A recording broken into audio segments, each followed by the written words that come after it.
अस्सलाम वालेकुम स्टूडेंट्स, अब हम स्टार्ट करेंगे चैप्टर नंबर 16 का topic number 16.6 and it is the end operation. Operations हम क्यों पढ़ रहे हैं? क्योंकि हम लोग अब बेसिक इलेक्ट्रॉनिक्स में भी उसकी फर्दर जो ब्रांच है डिजिटल इलेक्ट्रॉनिक्स, हम उस पर मूव कर चुके हैं। ठीक है, तो उस पर मूव करने का मतलब है कि अब हम जितनी भी डिजिटल इलेक्ट्रॉनिक्स है उसमें तमाम सर्किट में किस चीज़ के साथ हमारी इंटरेक्शन होगी, हमारी सिर्फ दो चीज़ों के साथ होगी, दो बिट्स के साथ। ठीक है, या हम 0 को यूज़ करेंगे या हम 1 को यूज़ करेंगे। उसी की बिहाफ पे हमारे डिफरेंट सर्किट डिज़ाइन हुए में डिजिटल इलेक्ट्रॉनिक सर्किट्स। ठीक है, एंड वो हमें आउटपुट देते हैं। तो हमें नो हाउ होनी चाहिए कि ये बेसिकली वर्क किस तरह से कर रहे हैं। एक लैंप है, अगर वो ऑफ करने पे ही ऑफ होता है और ऑन करने पे ही ऑन होते, तो ऐसा क्यों होते? या समटाइम ऐसे भी सर्किट हमने डिज़ाइन किए हैं कि अगर हम उसको 2 इनपुट्स दे रहे हैं, एक पे हम उसको ऑफ करें, एक पे ऑन करें, तब भी बल्ब ग्लो करता है। समटाइम जो है हम लोग बटन ऑन भी कर देते हैं लेकिन फिर भी बल्ब ग्लो नहीं करता, तो तब कौन सी कंडीशन होती है? सो ये तमाम डिफरेंट कंडीशंस है हमारे पास कि हम 0 दे रहे हैं, 1 दे रहे हैं, तो आइदर हमारा सर्किट वर्क कर पा रहा है या नहीं कर पा रहा। तो उसको हम डिटेल में पढ़ने के लिए क्या पढ़ते हैं, डिफरेंट ऑपरेशंस को स्टडी करते हैं। सो हमारा फर्स्ट ऑपरेशन क्या है? And operation. और ये किस में यूज़ होता है? ये हमारे गेट्स में यूज़ होता है। ठीक है, और जिसके अंदर एंड ऑपरेशन यूज़ होगा उस गेट का क्या कहेंगे? उसको हम एंड गेट का नाम देंगे। ठीक है, बेसिकली गेट का क्या मतलब होता है? गेट एक दरवाजे की तरह ही है। ठीक है सॉरी, अब उस दरवाजे के अंदर से क्या होना है? इस एंड ऑपरेशन ने पास आउट करना है, तो वो क्या उस चीज़ को पास होने देगा या नहीं होने देगा?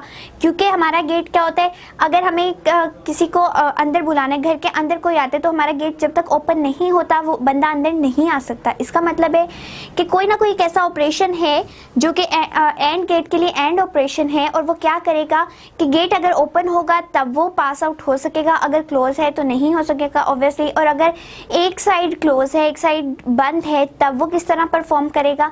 तो गेट का हमारा मतलब वही वाला है जो हम आम लैंग्वेज में यूज़ करते हैं। बट हमारा जो एंड है वो हमें क्या इन्फॉर्मेशन देता है? वो बेसिकली हमें इन्फॉर्मेशन देता है कि अब हम स्टार्ट करते हैं एंड ऑपरेशन से, एंड देन हम देखते हैं एंड उर्दू में किस चीज़ को कहते हैं? और को। ठीक है, जब भी हमें कोई काम करवाना हो तो हम कोई ना कोई बात कहते हैं और उस पर फिर अपने काम को करते हैं। लाइक अगर टेस्ट तैयार करना है तो आप ये स्टेटमेंट बोलें कि आज मुझे टेस्ट तैयार करना है, एंड देन आप टेस्ट को प्रिपेयर कर लें। तब आपने क्या किया? वाकई ही में अपनी कंडीशन को ट्रू जो है प्रूफ करवा दिया, आपने वो चीज़ तैयार कर ली। ठीक है, अगर आप नहीं करते तो इसका मतलब है आपने जो स्टेटमेंट बोली थी कि आज मुझे टेस्ट तैयार करना है, वो अब गलत हो चुकी है क्योंकि आपने प्रिपेयर ही नहीं किया। तो यहाँ पे और भी इसी तरह से यूज़ होगा, लेकिन क्या करेंगे? लेट सपोज हम 2 पर्सन्स को ले लेते हैं। ठीक है, एंड मैंने कोई असाइनमेंट दी है। ठीक है, मैंने कहा आप और आप ये दोनों इस असाइनमेंट को करेंगे। ठीक है, इस पे वर्क करेंगे, आप और आप। ठीक है, इसका मतलब है दोनों के लिए मैंने ये कंडीशन लगा दी है कि ये दोनों पर्सन्स काम करेंगे। तो मेरी कंडीशन कब ट्रू होगी? अगर ये दोनों पर्सन्स काम करके लाएंगे। अगर ये इनमें से एक लेट सपोज एक काम करता है, एक नहीं करता, तो मेरी कंडीशन तो फुलफिल ही ना हुई कि मैंने तो कहा था आप और आप दोनों करके लाएंगे। ठीक है, तो इसका मतलब है जब तक ये दोनों लोग अपना काम पूरी तरह परफॉर्म नहीं करेंगे, मेरी कंडीशन तब तक ट्रू नहीं हो सकती। सो अगर हम इसको अपने सर्किट्स में देखें तब हमें ये क्या इन्फॉर्मेशन देता है कि लेट सपोज अगर हमारे 0 एंड 1 से हम क्योंकि डील करते हैं। ठीक है, 0 किस चीज़ को रिप्रेजेंट करता है? लो को, एंड हाई स्टेट को 1 रिप्रेजेंट करता है। ठीक है, एंड हमारे तमाम काम क्योंकि 0 पे तो हमारी इट मीन्स के इनपुट है ही 0, तो इनपुट अगर 0 है तो 0 पे कोई फंक्शन परफॉर्म नहीं हो रहा, लेकिन 1 पे होगा। ठीक है, तो अगर हम लो कह रहे हैं इसका मतलब है इन दोनों पर्सन्स ने काम नहीं किया। ठीक है, तो नहीं किया तो मेरी तो स्टेटमेंट बिल्कुल ही रॉन्ग हो गई ना। ठीक है, अब नेक्स्ट की तरफ मूव करते हैं कि एक पर्सन ने काम कर लिया, एक ने नहीं किया, तो फिर भी मेरी कंडीशन ट्रू नहीं हुई। फिर क्या हुआ कि इस पर्सन ने कर लिया, दूसरे ने नहीं किया, तब भी मेरी कंडीशन ट्रू नहीं हुई।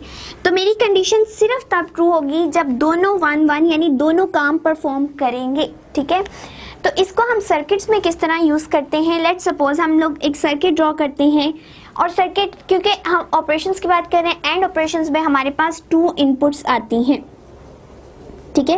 अब 2 इनपुट्स के फर्दर हमारे पास कितने कॉम्बिनेशन बन सकते हैं, हमें पहले ये पता होना चाहिए कि अगर हम 2 इनपुट्स दे रहे हैं तो 2 इनपुट्स का क्या मतलब है कि एक 0, ठीक है, हमारे पास एक इनपुट क्या हो सकती है, 0 हो सकती है, और दूसरी इनपुट हो सकती है 1। अब इन 2 इनपुट से हमारे पास कितने नंबर ऑफ कॉम्बिनेशंस बन सकते हैं, तो उसके लिए हमारे पास फॉर्मूला होता है 2n, ठीक है। वो किस तरह से आता है कि लेट्स सपोज यहाँ पे हम ट्रुथ टेबल की बात कर लेते हैं। ट्रुथ टेबल क्या प्रोवाइड करता है, इंफॉर्मेशन प्रोवाइड करता है अबाउट इनपुट्स एंड आउटपुट, ठीक है। इनपुट को हम रिप्रेजेंट करते हैं A एंड B से, एंड आउटपुट को हम रिप्रेजेंट करते हैं X से, ठीक है। ये हमारा क्या बन चुका है, ये हमारा एक ट्रुथ टेबल यूँ डिज़ाइन हो चुका है। अब हम इसके अंदर वैल्यूज लिखना शुरू करते हैं। अब यहाँ पे मेरे पास एक A है, ठीक है। A में मैं या 0 दे सकती हूँ या मैं 1 दे सकती हूँ, ठीक है। इसी तरह B है, इसमें मैं 0 दे सकती हूँ या 1 दे सकती हूँ। तो यहाँ पे मेरे पास टोटल कितने कॉम्बिनेशंस आने चाहिए वो मुझे पता चलेगा इस फॉर्मूले के अकॉर्डिंग। n किस चीज़ को रिप्रेजेंट कर रहा है कि यहाँ पे हमारे पास नंबर ऑफ वेरिएबल्स कितने हैं। वेरिएबल्स क्यों कहा, क्योंकि या इसकी वैल्यू 0 हो सकती है या 1 हो सकती है, ठीक है। 0 भी आ सकती है किसी पॉइंट पे 1 आ सकती है। तो ये क्या है, कांस्टेंट नहीं है कि हमेशा a की वैल्यू 0 ही रहेगी। ये क्या हो रही है, चेंज भी हो सकती है, इसलिए हम इसको वेरिएबल का नाम देते हैं। सो n क्या रिप्रेजेंट करता है कि नंबर ऑफ वेरिएबल्स जो कि हम लोग इनपुट में यूज करें। तो यहाँ पे हमारे पास कितने हैं variables, 2 variables. So 2⁻² equals to 4। इसका मतलब है हमारे जो ट्रुथ टेबल है वो हमें कितने कॉम्बिनेशन प्रोवाइड करेगा, सिर्फ 0 और 1 को यूज करते हुए ही हमारे पास 4 कॉम्बिनेशंस आएंगे। किस तरह से कि हमारे पास ऐसा भी हो सकता है कि दोनों पर्सन्स, जिस तरह मैंने इनकी एग्जांपल दी, दोनों पर्सन ने काम ही नहीं किया, तो क्या बन गया 0-0, दोनों ने काम ही नहीं किया। देन मेरे पास एक कंडीशन क्या बनी कि एक ने काम किया और दूसरे ने नहीं किया, तो क्या बन गया 0-1, ठीक है। फिर ऐसा भी हो सकता है कि एक ने कर लिया एक ने नहीं किया, ठीक है, तो ये क्या हो गया 1-0। फिर ऐसा भी है कि ये दोनों ही काम कर ले, यानी 1-1। तो मेरे कॉम्बिनेशंस पूरे हो गए, ये 4 के 4 कॉम्बिनेशंस, ठीक है। अब हम इस इनपुट को यही लिखा रहने दे देते हैं। अब हम सर्किट डायग्राम पे आते हैं जहां से हमें क्लियर होगा कि इसकी आउटपुट किस तरह से आएगी। सर्किट डायग्राम में देखें, लेट्स सपोज हमारे पास 2 इनपुट्स होनी चाहिए, ठीक है। एंड ये हमारे पास इनपुट क्या आ रही है, स्विचेस की फॉर्म में आ रही है। एंड स्विचेस की फॉर्म में क्यों आ रही है, क्योंकि बैटरी तो हमने कनेक्ट करनी ही करनी है। अब आगे इस स्विच का क्या काम है, स्विच को S1 एंड S2 से रिप्रेजेंट कर देते हैं, ठीक है। एंड ये हमारा है बल्ब। अब यहाँ से तो वोल्टेज आ ही रहे हैं, ठीक है। अब इनका काम है कि ये इस बल्ब को ग्लो करने देते हैं या नहीं देते। सो हम अपनी पहली कंडीशन की तरफ आ जाते हैं, 0-0। 0-0 का मतलब क्या होता है कि हमारे स्विच ओपन है, यानी हमारा सर्किट ऑफ स्टेट में। अब ये देखें कि जब भी हमने स्विच को ओपन रिप्रेजेंट करना होता है तो उसका ये सिंबल होता है, ठीक है। ये लाइन इस तरह से एंड एक ये बिल्कुल सीधी जा रही होती है। अब क्या हुआ कि हम लोगों ने कहा कि दोनों 0-0 पे, इसका मतलब है हमारे दोनों स्विचेस ओपन है, ठीक है। स्विच ओपन है, बेशक यहाँ से हमारे पास करंट आ भी रहा है, लेकिन हमारा लूप जो है वो कंप्लीट नहीं हो रहा क्योंकि यहाँ से ब्रेकेज है, ठीक है। अगर हमारा लूप कंप्लीट नहीं हो रहा है, क्लोज्ड पाथ नहीं बन रहा, हमारा करंट फ्लो नहीं कर पाएगा। और अगर हमारा करंट ही नहीं फ्लो कर रहा तो हमारा बल्ब भी ग्लो नहीं करेगा। इसका मतलब है इसने इस टाइम पे हमें क्या आउटपुट प्रोवाइड की है कि कोई आउटपुट नहीं आई, यानी 0 स्टेट में है, ऑफ स्टेट में है। सो पहली आउटपुट 0-0 पे क्या मिल गई, हमें 0 मिल गई। नेक्स्ट कॉम्बिनेशन की तरफ मूव करते हैं। 1-0 है, इसका मतलब है ये अभी भी ओपन है, यानी ऑफ है। सेकंड है 1, इसका मतलब है ये क्या है, अब क्लोज हो चुके हैं। क्लोज का मतलब है ऑन हो चुके, ठीक है। ऑन होने का मतलब है कि अब ये ओपन नहीं रहा, यहाँ से इसने एक क्लोज्ड पाथ प्रोवाइड कर दिए, ठीक है। लेकिन अभी भी करंट ने तो यहाँ से पास आउट करने, जब तक यहाँ से आगे नहीं मूव कर सकेगा हमारा बल्ब तो ग्लो ही नहीं कर सकेगा। तो यहाँ से क्या होगा कि जैसे ही करंट यहाँ पे जाएगा आगे मूव ही नहीं कर सका हमारा बल्ब, अगेन हमें क्या आउटपुट देगा, 0 आउटपुट देगा, यानी बल्ब ग्लो नहीं करेगा। तो यहाँ पे हमारे पास क्या कंडीशन बनती है कि 0 1 पे भी हमारे पास आंसर क्या आया, 0। इधर भी हम लाइंस लगा देते हैं। नेक्स्ट कॉम्बिनेशन की तरफ मूव करें। अब हमने इसको 1 कर दिया है, एंड 1 का क्या मतलब है कि हमारा जो सर्किट है वो ऑन हो चुका है, यानी हमने स्विच को क्लोज कर दिया। ठीक है, क्लोज करने का मतलब हमने यहाँ पे इसको कंप्लीट कर दिया। लेकिन अब हमारा 1 0 है, यानी पहला स्विच बंद हो चुका है, दूसरा क्या है, अभी भी ओपन है। अब करंट यहाँ तक पास आउट करेगा, लेकिन इससे आगे अगेन ब्रेकेज आ गई है, हमारा क्लोज पाथ जो है वो कंप्लीट नहीं हो रहा, तो हमारा बल्ब अगेन ग्लो नहीं करेगा। अगर ग्लो नहीं करेगा इसका मतलब है हमें आउटपुट क्या मिली, अगेन 0 मिल गई। ठीक है, अब हमारे पास जो लास्ट कॉम्बिनेशन बचा है वो क्या है, 1 1, यानी दोनों क्लोज्ड हो चुके। ठीक है, अब दोनों क्लोज होने का मतलब क्या है, हमारा पूरा सर्किट कंप्लीट हो चुका, करंट को पास आउट करने के लिए एक पूरा पाथ मिल रहा है। अब ये करंट क्या करेगा, यहाँ से पास आउट होगा और बल्ब क्या करेगा, ग्लो करना शुरू कर देगा। ठीक है, इसका मतलब है अब हमें हाई स्टेट प्रोवाइड हो रही है, कोई ना कोई काम परफॉर्म हो रहा है, तो 1 1 पे हमारे पास क्या आ जाएगा, 1 आ जाएगा। सो इस तरह हमारा क्या कंप्लीट हो गया, हमारा ट्रूथ टेबल भी कंप्लीट हो गया, एंड हमने अपनी सर्किट डायग्राम से भी इस ट्रूथ टेबल को वेरीफाई कर लिया कि वाकई में जो जो यहाँ कम्बिनेशंस हम प्रोवाइड करेंगे उसी के अकॉर्डिंग सारा फंक्शन होगा। और ये तमाम काम हमारा क्या कहलाता है, ये हमारा कहलाता है ऑपरेशन। ठीक है, अब हम मूव करते हैं एंड ऑपरेशन की तरफ। ठीक है, एंड ने चूंकि हमें और बताया कि दोनों ये काम करेंगे तब ही कंडीशन हमारी सिर्फ ट्रू हो सकती है, अदरवाइज हमारी कंडीशन ट्रू नहीं होगी। अब हमें कोई ना कोई एक ऑपरेशन है तो हमें एक एक्सप्रेशन बताना है। अब एक्सप्रेशन किस तरह से बताया जा सकता है कि लेट सपोज हमारे पास यहाँ पे 2 काम हो रहे हैं, या हमारे पास दोनों इनपुट्स ऐड हो रही हैं या दोनों इनपुट्स मल्टीप्लाई हो रही हैं।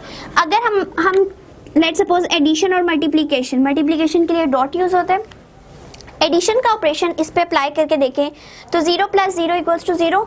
इट मीन्स ये वाली इनपुट हमें ये वाला कम्बिनेशन हमें सही आंसर देगा फॉर एडिशन। नेक्स्ट की तरफ मूव करें तो 0 + 1 1 होना चाहिए था, लेकिन यहाँ पे क्या आ रहा है, 0। इट मीन्स हमारी ये कंडीशन फुलफिल नहीं हो सकती अगर हम एडिशन को यूज करें। देन हमारे पास 1 0 है, इट मीन्स अगर दोनों को ऐड करते तो 1 आता। अगेन यहाँ पे कंडीशन जो है ट्रू नहीं हुई, तो ये क्या हो जाएगा, एडिशन यहाँ पे अप्लाई नहीं हो सकती। नेक्स्ट 1 1 पे 1 आ रहा है, ये कंडीशन ट्रू थी, लेकिन हमें एक ऐसा कॉम्बिनेशन चाहिए होता है जिसको हम इन 4 कॉम्बिनेशंस पे अप्लाई करें तो तमाम कंडीशंस ट्रू आनी चाहिए। तो हमारा एडिशन क्या कर रहा है, हमारा एडिशन जो है वो हमें सारी कंडीशंस ट्रू नहीं दे रहा। नेक्स्ट मूव करते हैं मल्टीप्लिकेशन की तरफ। सो 0 × 0 = 0। इट मीन्स हमारी मल्टीप्लिकेशन ने फर्स्ट कंडीशन ट्रू कर दी। नेक्स्ट 0 को मल्टीप्लाई करें किसी भी डिजिट के साथ तो हमें आंसर 0 ही मिलता है। सो 0 × 1 0, इट मीन्स ये भी ट्रू। 1 × 0 again true, and 1 × 1 1। इसका मतलब है हमारा एंड ऑपरेशन कौन सा एक्सप्रेशन देगा, हमारे एंड ऑपरेशन का एक्सप्रेशन होगा x यानी आउटपुट एंड इनपुट दोनों मल्टीप्लाई होंगी। सो बेसिकली ये जो हमारा एक्सप्रेशन आया है that is called the end operation. और एंड ऑपरेशन को जब हम गेट में यूज करते हैं तो वो गेट हमारा बन जाता है एंड गेट। नेक्स्ट हमारे पास इसकी रिप्रेजेंटेशन किस तरह से होती है कि चूंकि हमारे पास 2 इनपुट्स यूज हो रही हैं, सो 2 inputs and single output use हो रही है, सो यहाँ पे हम सिंगल आउटपुट ड्रॉ कर देते हैं। एंड का सिंबल किस तरह से आएगा, सिंपली D जब हम ड्रॉ करेंगे तो ये चीज़ हमें कहीं भी अगर सर्किट में इस तरह से बना होगा तो वो किस चीज़ को रिप्रेजेंट करेगा, एंड गेट को। एंड ये हमें क्या इंफॉर्मेशन प्रोवाइड करे कि 2 इनपुट्स देंगे, एंड इस ऑपरेशन के बाद जो हमें आउटपुट मिलेगी वो किस तरह से मिलेगी कि A.B, यानी दोनों जो इनपुट्स हैं वो आपस में मल्टीप्लाई होके हमें आउटपुट प्रोवाइड कर देंगी। सो ये था हमारा एंड ऑपरेशन।